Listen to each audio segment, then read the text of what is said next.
John Wick Chapter 3 Parabellum takes audiences even further into a world of assassins, intrigue, and headshot after headshot. While reviews have been strong, it's not without its flaws. Let's break down the highlights and lowlights of John Wick Chapter 3. Right from the start, Chapter 3 feels different than its predecessors, largely thanks to the inclusion of a ticking clock element. While John was never particularly leisurely about conducting business during the previous two movies, he did usually feel like he had some room to breathe. But any sense of leisure is completely thrown out the window in Parabellum, which opens with a hero who is wounded, weary, and on the run. Watching a man with his back against the wall makes the audience root extra hard for him, as ever more dire circumstances tax his wits and will to survive. Tick-tock, Mr. Wick. Even after the man-on-the-run plot gets resolved, the movie still ends on a tense note with a thrilling siege on the previously impregnable Continental, putting the good guys in a defensive position as the high tables hit them with everything they've got. Would you help set the mood for our new guest? Let us begin. Previous antagonists for John Wick have all been very impressive. While the particulars of each character differed, they all felt like peers to John, sharing a sense of professional rivalry, courtesy, and mutual respect. They were calm, cool, and had their own agendas, often feeling like they were starring in their own equally interesting narratives running parallel to John's, which really helped sell the idea of this sprawling world of workmanlike assassins. You working? Yeah. You? Yeah. But despite embodying a sense of calmness, coolness, and world-building, the third movie's Adjudicator character is a jarring presence. Working on behalf of the High Table, her scenes have a tendency to grind the movie to a halt as she plays detective to events we've already seen unfold. Unlike other supporting cast members like Winston, Sharon, or the Bowery King, the Adjudicator has a serious deficit of character and charm. The only reason she exists is to serve as a threat to John Wick's allies, giving the people who we know like John a reason to continue doing the right thing by him while he's on the run. She feels like a walking plot device, basically because that's all she is, and compared to previous villains in the series, she's a serious step down. If there's one thing you absolutely cannot count as a knock against John Wick 3, it's the action sequences, which are hands down the best and most creative set pieces in the entire series. Even more than the previous movies, Parabellum is a fight scene delivery system, and we mean that as a compliment. What keeps the wall-to-wall action from ever getting dull, at least for the most part, is the sheer variety going on in these kill-or-be-killed conflicts. Are you bored with pistol-based gun-fu? Well, how about everyone just throws knives at each other for a while? Do you want to see a horse used as a weapon and then a getaway vehicle?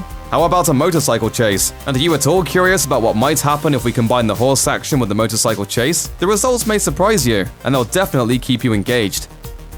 There is one exception to the otherwise sterling action scenes in Parabellum, and that's the movie's weird number of fight sequences that don't involve John Wick. Parabellum cuts away to see what the villains are up to with some frequency, following a team of basically ninjas working on behalf of the Adjudicator doing battle with John Wick's allies. These scenes, which are essentially henchmen versus henchmen, occasionally get kind of boring, since the audience just isn't invested in the survival of any one combatant. None of these scenes invite the same enthusiasm as a fight featuring John Wick, the only person who we all really want to see get out of the movie alive. While the stunt work in these scenes is still top-notch, they leave the viewer with a slightly disengaged feeling, not caring about the outcome, like watching a video game play itself. The fights that don't involve John Wick may be the weakest parts of Parabellum, but there is one big exception: Halle Berry's Sofia. The put-upon, world-weary dog lover from John's shadowy past is given plenty of room to be established as capable and interesting. Her presence allows for not only the series' first co-op fight, but also an opportunity to get her incredible dogs in on the action. Not only do the dogfight moments bring the series full circle, at least when it comes to the puppy thing, it's also just a rare treat to watch trained dogs tear into stunt performers with expert precision while human combatants continue to fight around them. It's interspecies choreography of a rarely seen sort, probably because it looks really difficult to execute.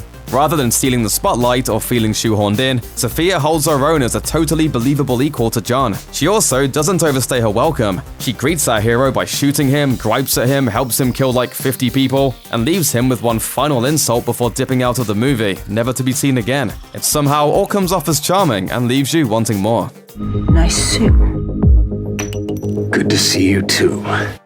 The first John Wick has one tight screenplay, keeping things simple while hinting at a tantalizing world just beneath the surface. The second movie further established the rules and the history of this weird, wild underground in a way that occasionally veered into the realm of the ludicrous. By the end of the second movie, it's fair to wonder if there's anybody in New York City who isn't an international hitman. But all of this gets significantly escalated in Chapter 3, which expands the world to the point of absurdity. This no longer feels like a heightened but theoretically possible world, it feels like the Hogwarts school of karate and bloodshed. There's an ever-expanding compendium of significant coins and tokens, a clandestine dance academy/wrestling school run by a crime lord, and obscure rituals of branding and finger-chopping that land with an element of randomness. At times, the plot turns are so out of step with anything resembling reality that they become downright surreal, such as John's days-long aimless walk through an endless desert. It's all just too much, and you wonder just how much more exotic things can really become. It gets to the point where if the next movie sees John Wick having to go to the literal moon for some reason, you feel like you wouldn't be all that surprised.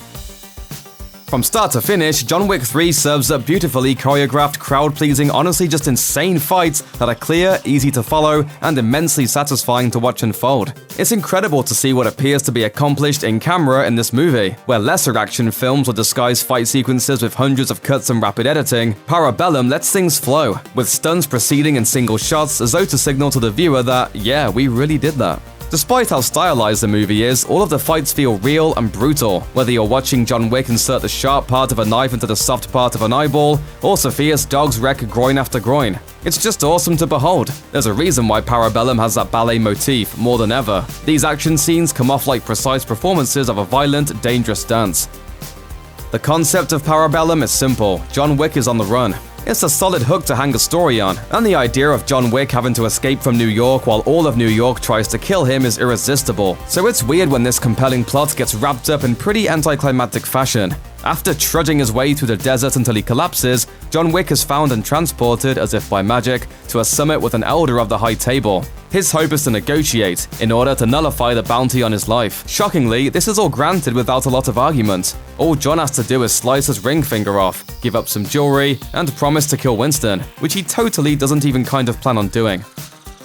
It's hard to tell exactly when the John Wick movies became the sexiest series in action filmmaking. The first one followed our grieving hero as he smashed, stabbed, and shot his way through a series of somewhat grounded locales. The locations were all richly decorated, but they also weren't anything we haven't seen before, building up to a quick and dirty showdown at the ugly, rain-drenched docks. But something got switched up in the second movie, which increasingly began portraying John Wick's world as a super stylish place of infinite mirrors, trippy lights, and 4K Ultra HD Winamp visualizers. That's the trend that continues in Parabellum, to the movie's benefit. From the neon pink aesthetics of the NYC exteriors to the Continental secret acid trip chamber, John Wick is a movie where every location is designed to impress, whether they come off as realistic or not.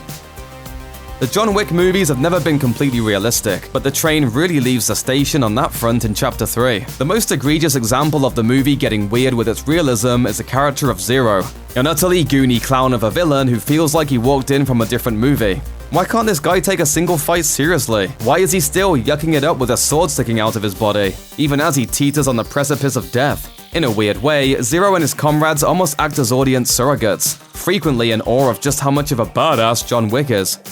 So far, you haven't disappointed. But where did this phenomenon come from? No one in the last two movies spent this much time fangirling it up about how cool John is. They were all business. Sure, they regarded Wick as a figure to be respected and feared, but when it came to be at odds with him, they fought him like a peer. Gin, wasn't it?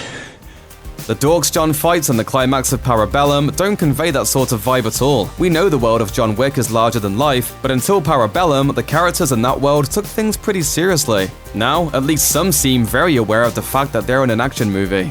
And it makes for a fourth wall-breaking vibe that doesn't necessarily work.